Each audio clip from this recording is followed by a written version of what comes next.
Can you start a podcast with me, please? I need something to do.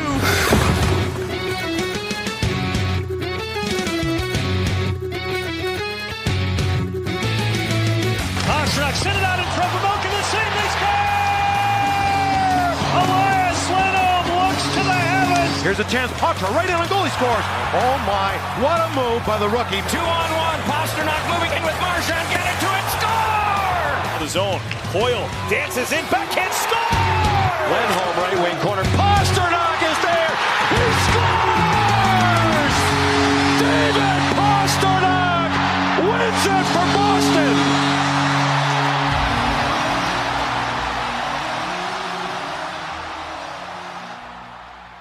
Welcome in, everyone, to a special episode of Bruins Tape to Tape. I'm your host this week, Caroline with a K, and we have a special guest. But first, I'm going to welcome in my fantastic co-host, Maria from Watertown. How's it going, Maria? Oh, it's great. It's great. I'm enjoying an opportunity to meet a fellow fan and a fellow hockey connoisseur to fill us in on what's going on with teams not named the Boston Bruins.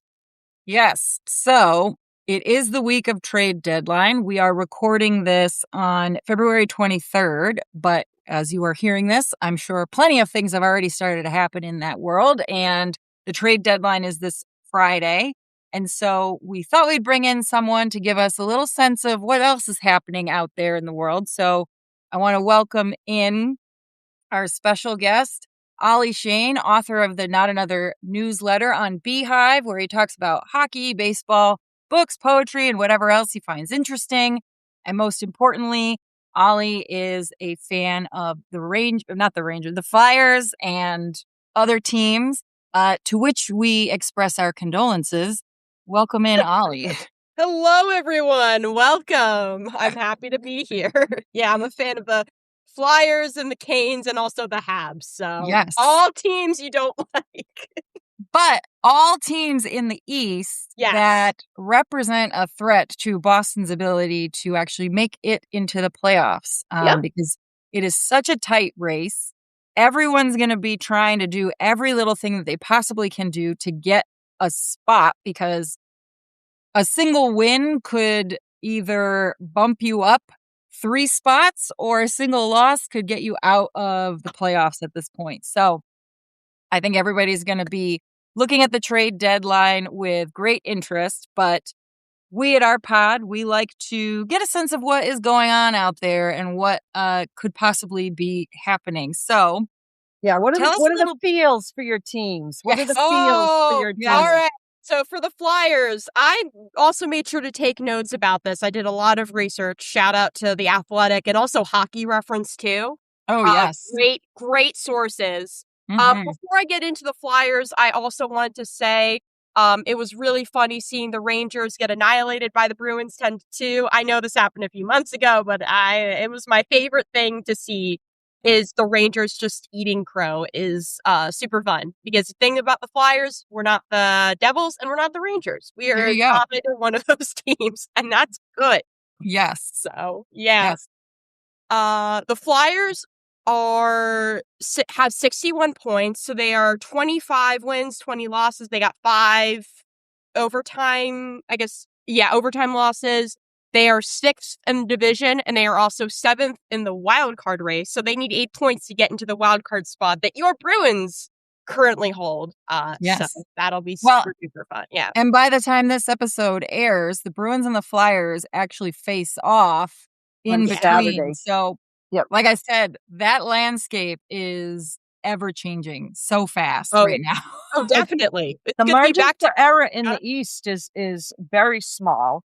And it doesn't seem like any team in the East really wants to run away with anything right now. I don't know if you call that parity or mediocrity. I don't know which it is yet at this point.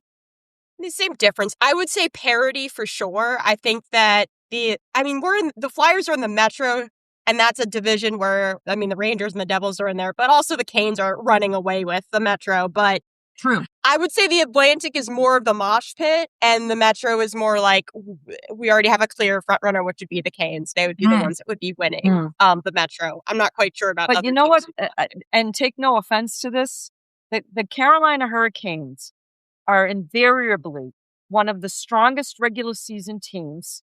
And then you get into the playoffs. Yep. And then shit falls off the rails. Yep. Yet Rob the Bod keeps his job.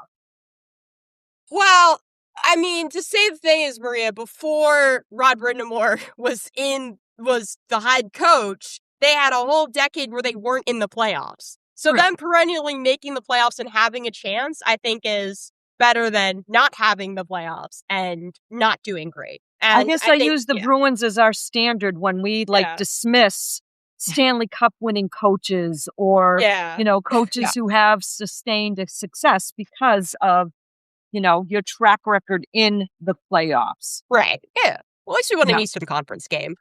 Maybe we'll win more. I don't know. We'll win more. Yeah. So give us some insight. So obviously, as Bruins fans, we're very familiar with the product that is being put out right now by the Montreal Canadiens. Yes. Good. Great. Love that for the rivalry. Whatever. But with the Flyers, so they walk us through basically like the last year or so since the departure of Tortorella, because I will admit the only reason why I was paying attention to anything Flyers during that time was because of Tortorella, because I find him highly amusing. Yes. And since his departure, I have no idea what's happening down there. Plus, the fact that the Rangers implosion has basically taken up all of the oxygen in terms of talking about who's having the worst rebuild season. Yes. So, what's happening down there right now? Well, you've got a new front office, so it started with bringing in Danny Briere. Yes. And Pierre. Keith Jones. Keith Jones. Yes. Jones. Right? To try and change the trajectory of what is happening in Philadelphia. Yeah. The last two GMs also were not great. I was looking actually at contracts, and the Sean Couturier 8-year extension was done by Chuck Fletcher.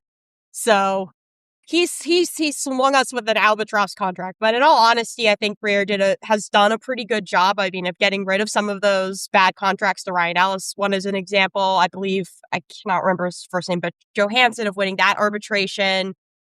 He was another contract that Chuck Fletcher liked, or a player that he liked, and sort of bringing in the young guys and bringing in the prospect pool, which I'm surprised to see that it's 18th. But then again, you had Bobby Brink go up to the big club.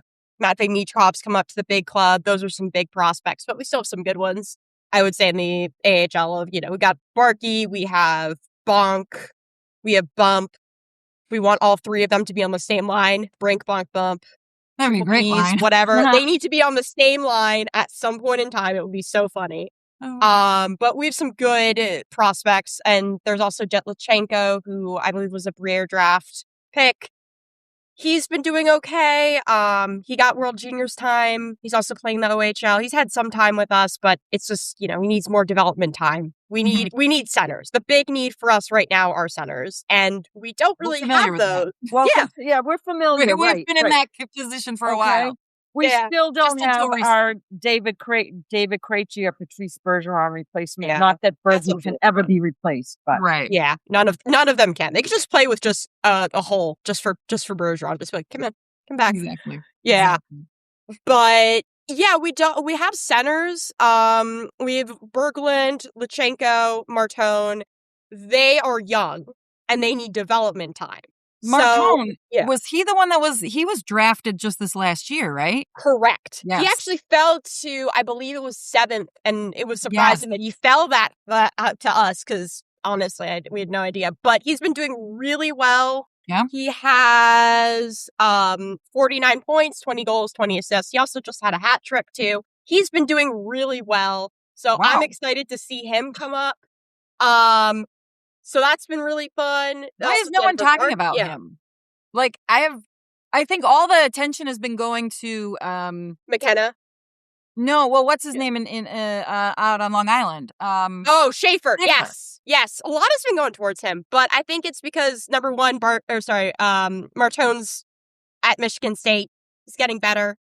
He's still there. Okay. Why did I think? Yeah, I thought he was okay. actually in Philadelphia.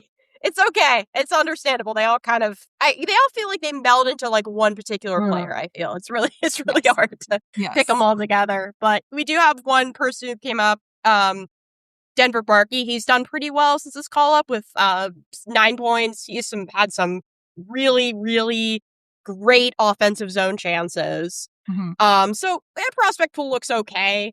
But with regard to Tortorella, basically after he got fired, we had Brad Shaw as our interim coach for the last half of the season. We did pretty well, though everyone wanted to tank. We were able to get a mid-round draft pick. Well, actually, we were able to get 2 picks in the first round.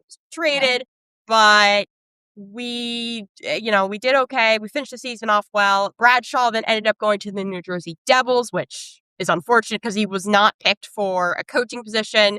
Rick Tocchet came in with his staff, including his power play coach, which we really needed a power play coach because our power play has been bad, like next to last place the past few years. Shout out that's to like Rick 2. Yeah. Well, your power play seems okay this year. No, finally. It's much better this year thanks to Steve. Oh God, help me with the power play coach's name now for the Bruins. What am I saying? Potts. Yeah, I was about to say eyes are in the past. Nope. It has been the bane of our existence. Okay. Yes. In the past, it has been the bane of our existence. Yes. Okay. But then we have a lot in common then, because the power play is the bane of our existence too. I feel like we should find some commonalities. If the power play is the bane of our existence as well, we don't like it, and it's 28th this year, which is an improvement. So our group has improved significantly as a result of bringing in a new coach and maybe putting people in better positions. On the 2 units, whatever the case may be, it's clicking at a much more amenable pace than it has been in the past. That's good. Y'all have pasta. You should. I would assume that your power play has to be better, but yeah. He's always been excellent. However, the sheer number of penalties, he does not obviously play on the penalty kill, and so when Boston is on PK for almost the entire game, then the man can't play anything. No, so. He's not known for his defensive prowess. Yeah. He's getting better. Getting better. Yeah. He's getting better, but not someone you want out there on that specialty teams unit. For sure. Yeah, I would imagine. I even worry when he's out there 3-on-3, to be honest with you sometimes. So yeah, a little mistake there can have a pretty big impact. So the one player, well, actually I have 2 players that I want to ask about. One, whatever happened with that gigantic Russian goaltender that they spirited away in the night? Fedotov! Yes! Where is he? Ivan What's he doing? Fedotov! Yes, so we traded him to Columbus. Oh, you got rid of... Okay.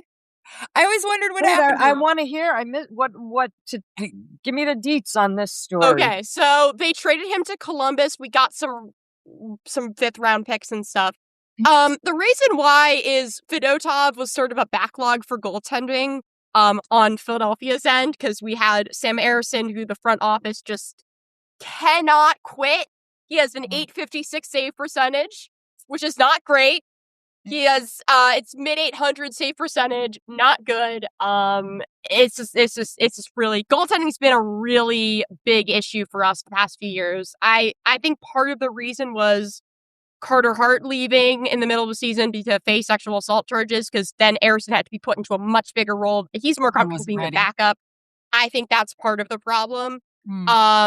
Also, the other part has been we're all mad at the goaltending coach because this has been the same thing for a while at this point. No. Can I tell you that your goaltending issues with respect to the Flyers, I want to say goes back as far as the 2009-2010.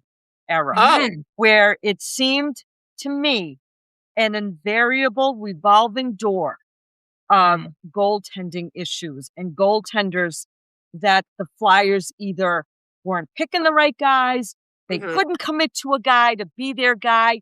It was like a freaking revolving door for years and years and years. And now I'm looking at, the goalies that you have on your roster right now and their goals against and their save percentages. And I'm like, well, this is the same old shit with the Philadelphia Flyers. Yeah. They need to commit to a freaking goaltending or invest in goaltending. Oh, for sure. Yeah. We have Vladar, though, that we got over the offseason, and he's actually been the first goaltender in about 11 million years to have a 900 save percentage. He's a 905 he's okay. But after that, you guys are porked. Yeah. Yes, we are. We're porked is one way of putting it. Yeah. We do have some goaltending in the AHL. We have Bjarnason. He had some practices with the team. He has an 889 save percentage, but it's not 856. And honestly, I feel like if you keep giving him Ersson starts, it feels like you're just going to punch on the season. Ersson could get better. He's just so frustratingly inconsistent. There are times where he's great and there's times where he's a sieve, and he's been a sieve more often than he's been consistent. And honestly, I know he has the same number as Brian Boucher. I know. I understand. I swear to God, you guys haven't had like a good goaltender. When I a true like number one, he's our guy since Dan Boucher. It's crazy. And every year you're like, you say to yourself, Christ, if the Flyers only had a goaltender. If the Flyers only had a goaltender. Yeah. Yeah. Bush was a good one. I mean, my dad has said since Ron Hextall too, that's been the issue. So, there's definitely that. But also I feel the Flyers play way better in front of Vladar than they do with Ersson. It might be they just kind of given up on him. But it's also the fact that the Flyers, they also block a lot of shots. They don't block as much as they used to when they were being coached by Tortorella. And I think part of it is because Tocchet's system is try to make sure the goaltender sees the shots, because the goaltender can't see the shots that they can't save. Right. So that's part of it. I think that's been a bit better. So they don't really block the shots as much as they used to, but it's also because they try to defend better than they used to, which has helped somewhat. Yeah. Which is always interesting. I forget that Dan Vladar is there now doing that work because, again, Boston Bruins legend Dan Vladar, he started out in Boston as a backup, and I don't know if it was his youth at the time. He wasn't particularly spectacular in Boston. And again, we talk a lot about on our podcast how being on a team is not different really than going to work in an office, right? And you can work at a place and it's a fine job, but then you go someplace else and the environment is different. The mix of people is different. And all of a sudden, the way you do your work is very different. And, a player can be terrible on one team, get traded or signed someplace else, and all of a sudden he's lights out, And so who knows? Because he's bounced around a little bit. But yes.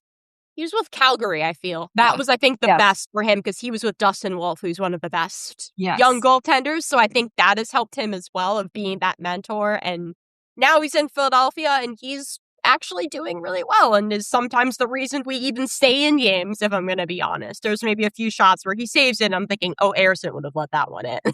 So is he considered the starter? Do you have a true starter? Are they splitting? What's that situation? They are splitting. Yeah. And I don't want them to split anymore. Just start Vladar for as many. I know we have a lot of back-to-backs coming up, but just start Vladar. Ersson is not good. He needs to be DFA'd. The SDHL is like right there. There's other leagues that would probably want him, given how well he seems to perform in international competition. Yeah. Compared to us. But I think that just just trade him, DFA him. I honestly don't care. I feel like you maybe give the Yarnison a chance, maybe give Kolosov a chance, maybe.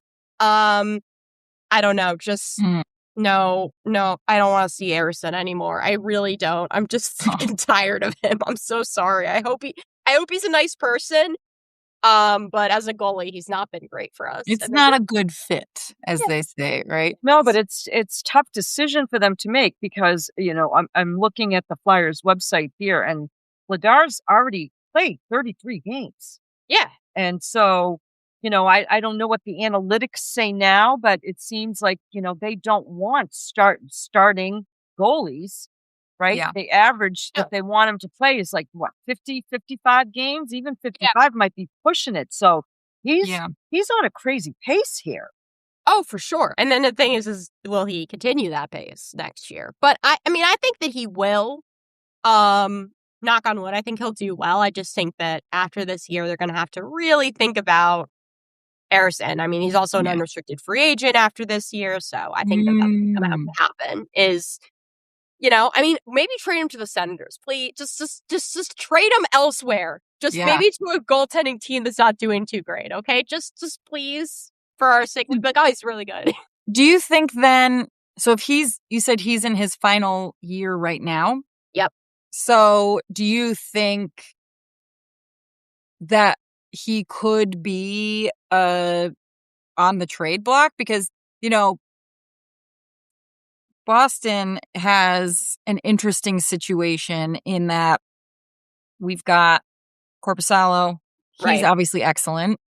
He's coming to the end of his contract. I think we are under the impression that, his time in Boston is going to be coming to an end because if not at the trade deadline, if not during this off season.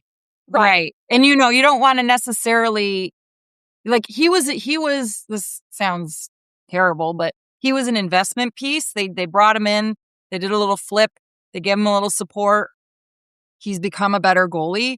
And has a lot of much more value now. And so obviously he's one that they're not going to just let walk away. Right. So is there any realistic possibility that your goalie there would be considered for trade? Like, really? I mean, there's been whispers. The one player that has got the biggest trade rumors has been Rasmus Ristolainen. He is our defenseman.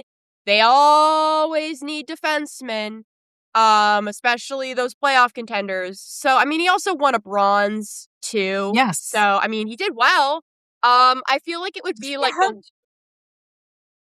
he's been hurt. Yes. Yeah. Yes, he's been perennially hurt bad. Perennially on the injured list. Always. But he's played 19 games this season. Yep. Yes. Got a triceps injury and then he got another injury. His injuries on body parts I've never thought could happen before, honestly. But yes, that's the one that there's been trade rumors about him for a few years. I think that if that happens, it would kind of be like the Scott Laughton trade, probably more because defensemen are needed for the playoff contenders or those who aspire to be playoff contenders. So I would assume that we would get a haul for him. More than just a first-round pick and Nikita Gravenkin, probably. Even with the injury history? Maybe a little bit less, but, even then, you could... he's still considered a decent defenseman. Yes, his plus-minus is bad, but he's considered decent, and he's been decent in our system. So, I think that you give that chance, So what do you want to see, then, in this immediate future for the team, whether it's with the upcoming trade deadline or even looking a little bit further ahead to, post-Stanley Cup trades or free agency? What are the Flyers, what are they missing? Because, you've talked about the goaltending and goalies, It's always kind of hard to trade for or sign goalies because you never know what you're going to get. But outside of goaltending, what do you want to see from the team?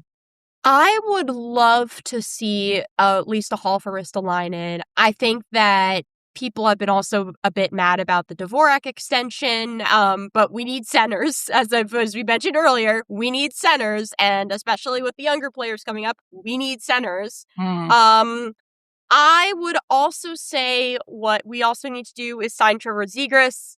He's been one of our best players. He has like 20. Hold on, I believe he has 20 goals. He's got 20 goals, 29 assists. I forgot that he was with you guys. Yeah, I know. He's showing as a -7, but I mean, his points forward. His point contribution is significant. Oh yeah, he's been doing really great. So I would say you need to extend him. I think they're probably waiting until the end of the year. They're probably going to wait and see, about the cap, but he's definitely going to be, I would assume, getting an extension. I hope he gets an extension. That better happen. Yeah. He's the second leading point getter on your team right now. Yeah, I would assume that they're not that. They would know, but I think that they're probably waiting and seeing, and then they're going to make that extension. But he's embraced Philadelphia, and he seems to be doing better than he has been in Anaheim. So that's good. Yeah, he's responding pretty well to the coach. So yes, signing Zegras, developing the youth, Martone, Berglund, Lichenko, other draft picks that we might get in the draft. Have yourself a good coach too. I mean, everyone speaks so highly of Rick Tocchet. Yeah. Oh. About that. About that. Okay. Now it's time for me to go to the Michkov discourse. Okay, now it's time for me to go to the Michkov. Oh, well, okay, yeah. Okay. So you mentioned Michkov. So that was another thing. So I remember from when Tortorella was there, and Michkov he came in at about the same time. Is he the one that would argue with Tortorella on the bench? Yes, that is him. Yep, and then he got scratched. Yep. And then I heard that, my initial take was, maybe it's just, a coach and a player. They don't always, mix whatever personalities.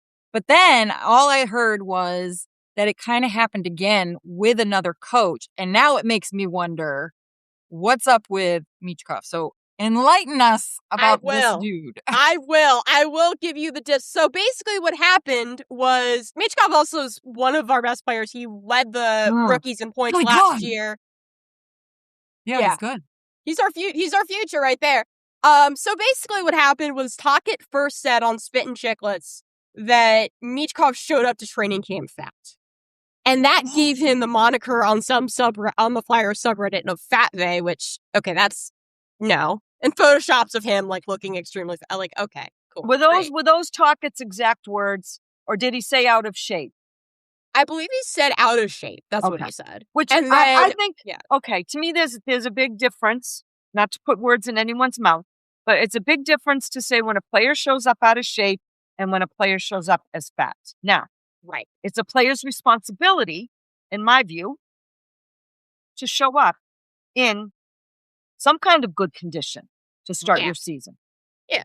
Okay. Yeah. Sorry. Yeah, that's okay. I would say I like Rick Tocchet. I like Rick Tocchet, but I know nothing about him, so by all means, do tell. Oh, I will. Yeah. Okay. So basically, and also Spin Chicklets Biz is one of his good friends. So there is a camaraderie and a definite relationship there. And perhaps that was a way of Tocchet getting a message through, not only to this player, but to other players that are I'm mean business. I don't know. But Yeah. Also, then Flyers fans were tracking his time on ice, which was dropping to at least 10 minutes per game. Tocchet then continued. The Michkov showed up out of shape at an interview for a Flyers charity carnival, which is a big annual event that happened. It was in January, so about less than half. Talking about it. Still talking about it. Yes. Yep. And then Danny Briere had to have a emergency press conference saying Michkov isn't going anywhere. Tocchet just misspoke. All of that. So then I've been seeing about similarities with Tocchet in Vancouver, with Elias Pettersson, the forward, not the defenseman, with issues with him of trying to have him play the right way because of Tocchet's defensive system. Michkov also isn't playing well defensively. But I think also part of the reason for his time on ice, there was a good breakdown by Steve Peters. He's a video coach. But basically, he has the fewest defensive zone shifts. And also the Flyers love spending quality defensive zone time. They love spending time in their own zone. They love it. It's like their favorite thing. So it's basically an Ouroboros of Michkov isn't getting enough time because the Flyers are spending quality time in their own zone, and he's better in the offensive zone. And when he does get that time, he turns the puck over. He will sometimes not really go towards the net. This is more of the offensive zone, but also in defensive shifts, he doesn't get to the inside of the players. He doesn't use his speed on wall. A lot of turnovers. So yeah, of course, Tocchet doesn't trust him on defense. And then this leads to fewer shifts because he can't be trusted when the Flyers are spending their quality time in their defensive zone. So that is it's basically just sort of self-repeats itself. And I mean, sophomore slumps are pretty common. And then also he's been taking a lot more penalties. He has 49 penalty minutes so far. He had 46 last season. That's not good. So it's just been all of those feelings. It's just been about it. But it's been a lot of talk. It's been a lot of Flyers fans are kind of done with Tocchet. It's been year one. Because of this situation? Interesting. I believe it. Yeah, I would say this. I would also say, I mean, they've been talking about Tocchet not playing Michkov as much, but I feel like that's a distraction from the actual thing, which is they should play Emil Andre more. He's one of our young defensemen, and he loves playing his old Vancouver player, Noah Juleson, who is 28. Andre is 23. I believe he's turned 24 this year. I don't remember, but basically, play him more. Play your young guy more, please. We are rebuilding. We need more from him. And he's a plus 11, Andre does. Juleson does have a plus 2, and both of them have averaged like a 0 or -1, or a 0 or a 1.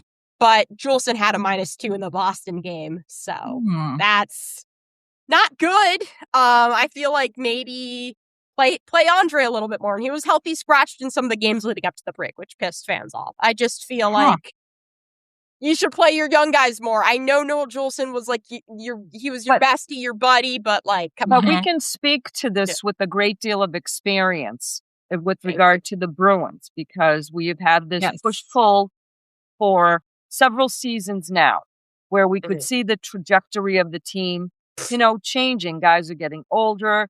We had a core that, couldn't seem to get the job done in the playoffs, which is why the core was basically disbanded. And we had all these young players down in Providence, right? Where you're saying, if this is what is happening, what have you got to lose by playing or giving these young guys? Like, when are you going to give them the opportunity? But it's a very difficult decision to make when you find yourself on this tightrope of, we're not terrible, we're not great. We find ourselves somewhere in the middle where we're now fighting our way into playoff potential. Right. And so, and you've got ownership that is basically, I feel strongly that there is a mandate from Bruins ownership about playoffs and getting into the playoffs. Oh, yeah. Regardless of, how long you're in or how long you're out. Yeah. Okay.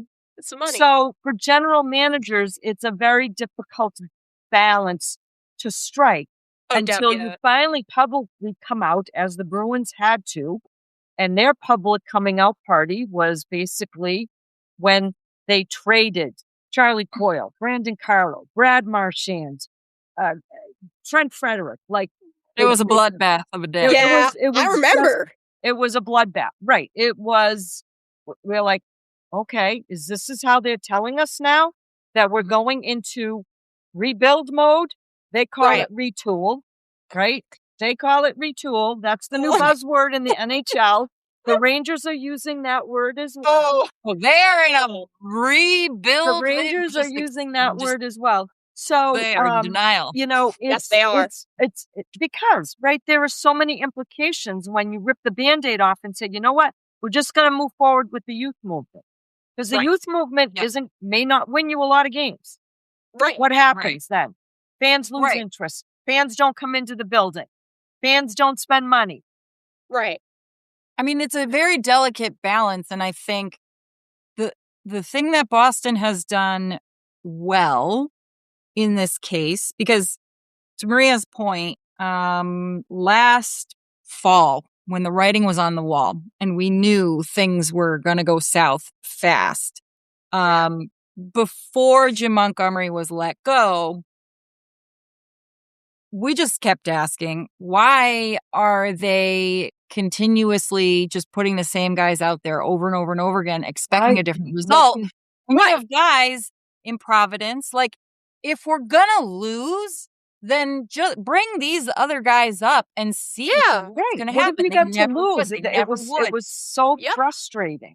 So frustrating. And what Boston, I think, did right in that off-season head coaching search was hire somebody who had a lot of experience with developing young players. Correct. Yes, you will not be as strong necessarily if you are bringing in a lot of young or inexperienced guys, but you have to put them through their paces so they can learn too, right? You have to be willing to be okay with some degree of loss. If the long-term positive impact is these guys know now how to work together, how to play at the level they need to play at. And we've just been lucky enough that they have not only met expectations, but have exceeded expectations. And I kind of wonder, because again, I don't know about Tocchet's experience or like his approach necessarily as a coach with these young guys, because I think just as an outsider observing what you're saying about, let's say, for example, Michkov, right? I've seen him play. I was impressed. You also have Zegras, who, people have their opinions on him as a personality, but I think he also has a very good skill set. He's a young guy too, who doesn't have a lot of experience because he came from Anaheim. Like, they weren't doing much for a while, right? Right. So how are they going to be supported, moving forward? Is Tocchet the guy who can actually because I feel that irritation, right? I feel that irritation. Yeah. You see guys sitting and wasting away in Providence. It's like, why is this guy not playing? Like, why did you draft them? This was the age. Yeah. Why did you draft them if you're not going to give them the opportunity to earn their spot? If we're rebuilding or retooling and you've got assets that you yourselves chose, why aren't we seeing them? Yeah. I mean, I will say Tocchet he was with Vancouver and they were also in denial about the rebuild, retool type situation. He was with Pittsburgh. That was a hot mess. So I feel like he was also just lucky to have escaped Vancouver. He's like, oh, thank God. Yeah. And I think that some of the players that have done really well are our defensemen. So Jamie Drysdale has done really well. Cam York has done really well. He also York attributes his success to his cats, which good for you. I heard job. That. Love that. And so there's been our defensive guys who've been starting to play really well. We have Travis Sanheim, who's a really good defenseman. So I think that you need to have good defense. And I think also the not blocking shots as much has been extremely helpful, because that means the goalie can hopefully see the shot, unless you're Sam Harrison. Whoops. Sorry. I'm putting it a little too thick on him. I'm so sorry, Sam Harrison. No. This is fine. You don't have to apologize for that kind of rhetoric. Yeah, I'm the queen of that kind of rhetoric. So yeah. Well, these win cups. What can I say? They do. Right? And Sergei Bobrovsky was, remember, Flyers legend Sergei Bobrovsky. Hot second. Yeah. But I think that our defensemen have been doing really well. Zegras has been doing really well. Konechny's also been doing well. There's been some buy-in from them as well. I think that's good. I'm not sure he's going to be there all 5 years. Probably 2 years, maybe 3 if we're really thinking about it. But he'll be there. He's helping with the building stage, at least. I mean, I think the thing is with, the Bruins, what you've been saying about the Rangers and what you've been saying, is at least we admitted there was going to be a rebuild. At least we admitted it. Yes. But then again, we had a decade of Chuck Fletcher, and then before him, Ron Hextall as a GM. Yep. Who then did the same thing to Pittsburgh, which was honestly kind of funny. Yeah. But before I think that we actually admitted there was a rebuild. And we also have Danny Briere, who's had experience with the AHL teams. Or at least minor league teams. He's had experience with a team up in Maine. He knows what he's doing GM-wise. So I would have to say I have some faith in Briere, I have some faith in Jones. I'm not sure about Tocchet's going to be there all 5 years, probably 2 years, probably 3. But I think if you want to shore up your defense, he's your guy.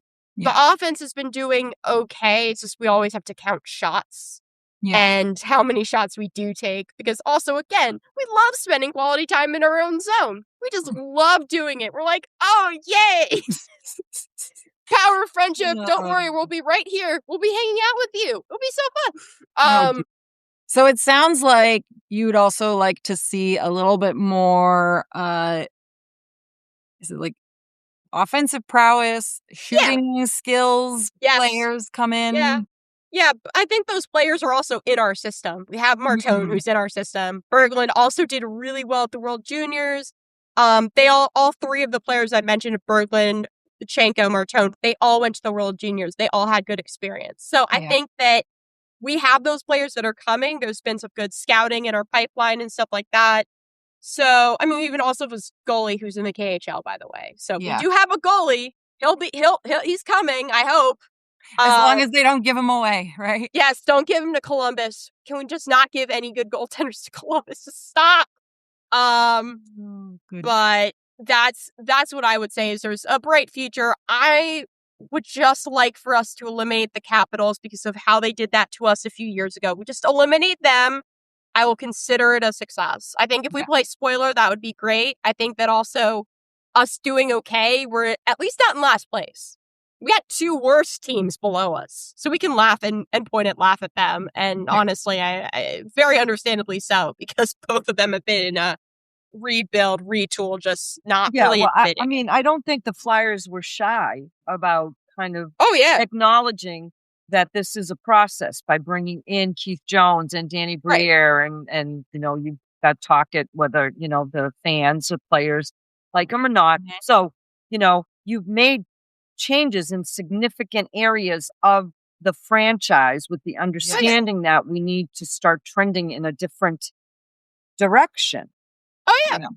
We also beat President's Trophy favorite Colorado. That was a great high point. And we also just had I can't believe we did that either. So I feel like us winning some games against some really good teams, Colorado, also Vegas too. We somehow won against them, which is, I still can't believe that happened. Yeah.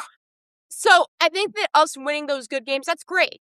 Yeah. I'm not sure we're going to be in playoff contention, but anything can happen. We'll see.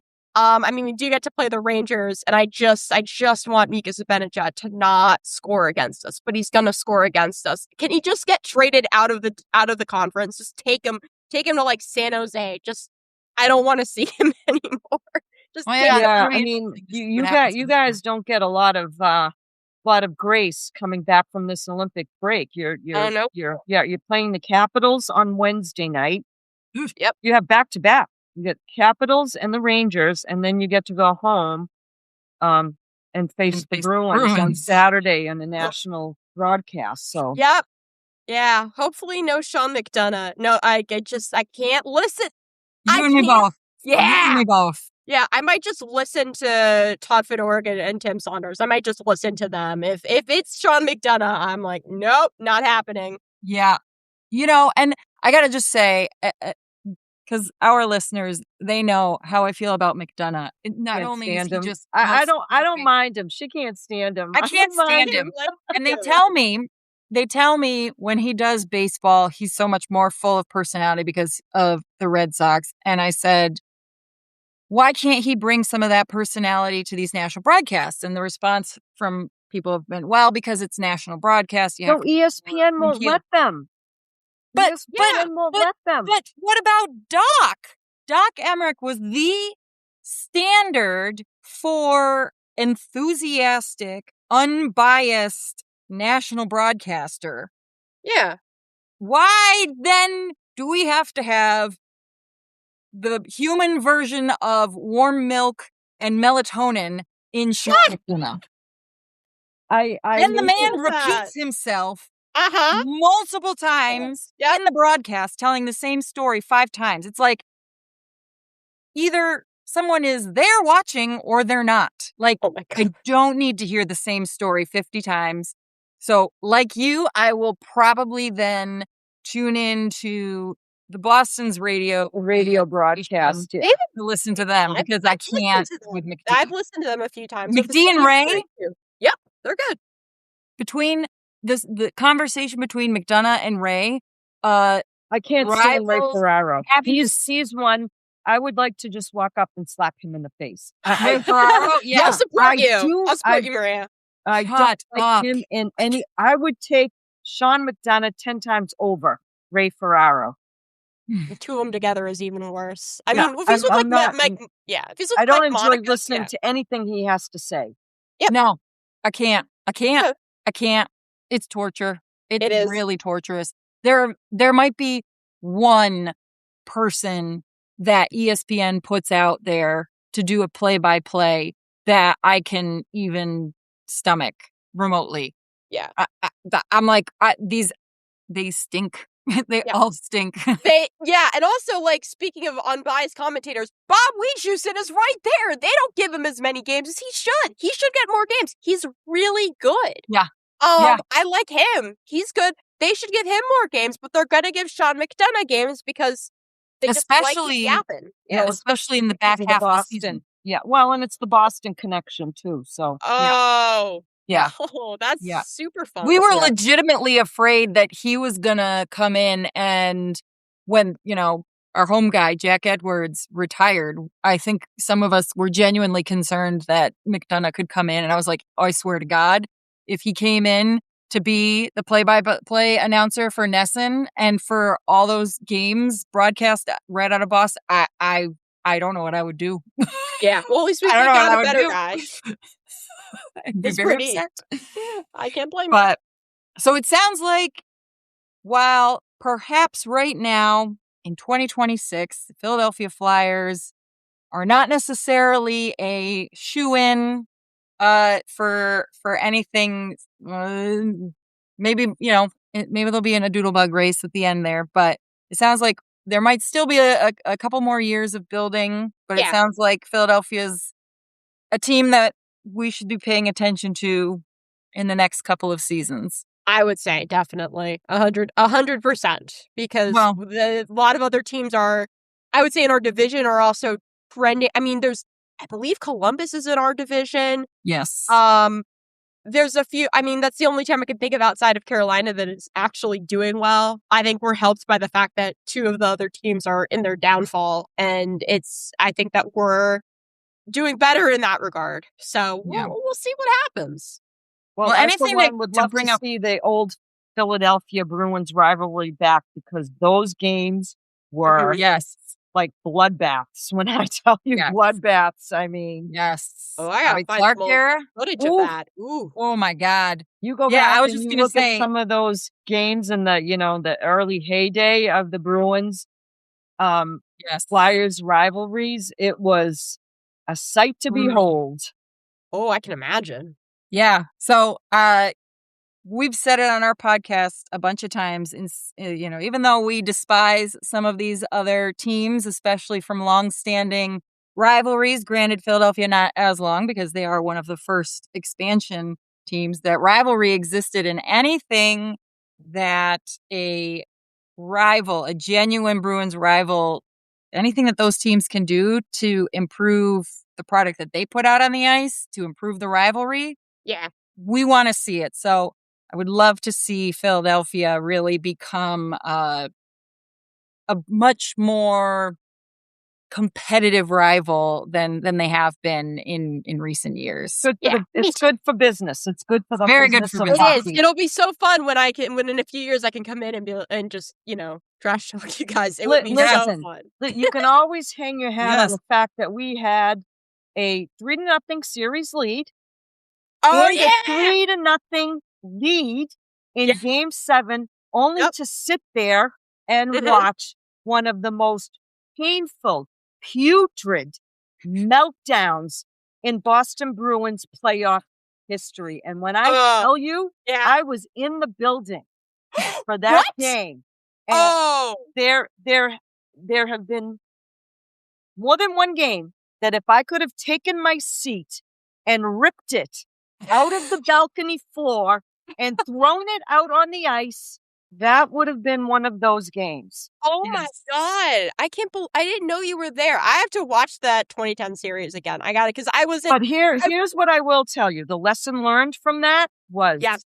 the next year in the playoffs, the Bruins learned their lesson. Yes, they did. Close out your goddamn opponent and step on their throat when Yep. the opportunity presents itself. But If it's still one of those black marks in It is. your history that people aren't going to forget for a long time. Yeah. Yep. What about 2023? Is that 2010 collapse as bad as the 2023 one? Because that's the one that I first. Oh, for Boston? Yeah. We don't talk about that. What are you talking about? We don't talk Okay. about that. All right. Everything was superseded when they gave away Brad Marchand. So, but that being Yeah. said, I want to thank you again so much for coming on and problem. enlightening us, giving us something to kind of look forward to with the changes that are happening in Philadelphia. It's going to be an exciting trade deadline. And so Yep. we will be very sure to keep an eye out on what Philadelphia is up to. Yeah. And what they do at the draft and in the free agency, because I think we as Bruins fans should be paying a little more attention to what's happening down there. Yeah. The RFA UFA class for this year is a little bit thin, but I am sure that Danny Briere and co will get creative with how they can do that. So that'll be interesting, because that was also part of his rebuild was the 2026 RFA UFA class. So that's going to be a little bit thin, but we'll see what happens. Yeah. So, Ollie, tell our listeners where they can find your stuff online. Yeah. All right. So you can find me on Beehive at ollieshane.beehive.com. There's a slash after the com. You can also find me on Instagram at Ollie_Shane_writes. You can also find me on Offside News. I cover the Montreal Victoire, which I think should be so unsurprising that I've finally become a Habs fan.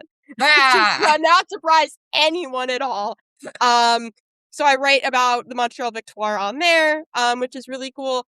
And also I'm on Mastodon at Ollie the Wobbly at collectiva.social. So that's where you can find me. Yeah, we'll make sure to include that in our show notes. Yeah. And also when we post this on our Substack. But again, thank you so much, Ollie, for coming on and enlightening us and sharing your take on what's going on with your team. And for our listeners, make sure you like and subscribe for more content, and be sure to leave a rating and review to help other Bruins fans find us. And you can support the podcast by joining our Patreon or following us on our socials at Tape to Tape MK and on Substack at tapetotapemk.substack.com. And as always, go Bees. Go Bees. Go Flyers.